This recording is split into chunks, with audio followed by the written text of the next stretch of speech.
What if I told you that more than 7,000 years ago, ancient Indian texts described flying machines eerily similar to modern airships? Could a Zeppelin have existed in the ancient skies of India? Welcome to where history isn't just studied, it's rediscovered.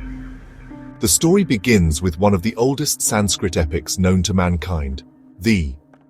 Buried in its verses are references to flying chariots said to soar across the sky with the power of the wind, fire, and even lightning.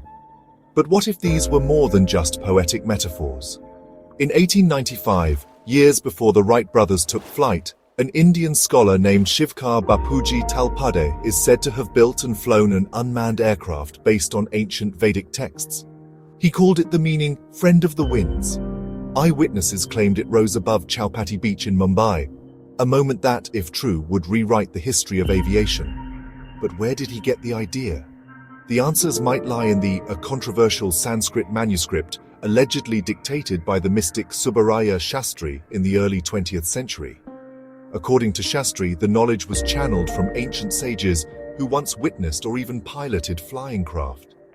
It describes intricate designs of aerial vehicles, including a cigar-shaped airship, uncannily similar to a modern Zeppelin. Could this be a coincidence, or a forgotten science far ahead of its time? Descriptions in the mention anti-gravity propulsion, solar energy harnessing, and even onboard weaponry, technologies we associate with science fiction or advanced modern engineering. The texts speak of metals that don't corrode, engines that defy gravity, and crafts that can travel not only through the skies, but even underwater and interdimensionally. Critics argue that these claims lack scientific proof, dismissing them as imaginative mythology.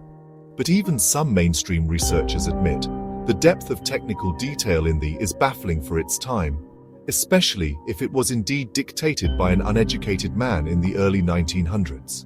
And then there are the ancient temples, like those in Ellora and Hampi, where carvings resemble modern spacecraft and beings in suits that look suspiciously like space gear. Could these be artistic expressions of something seen or remembered? Is it possible that ancient civilizations possessed lost knowledge of aeronautics? Were these tales allegorical, or are we looking at evidence of a forgotten chapter of human history? One where the skies were once ruled by a mysterious Zeppelin of ancient India? As we journey deeper into the timelines of the past, we are left with more questions than answers.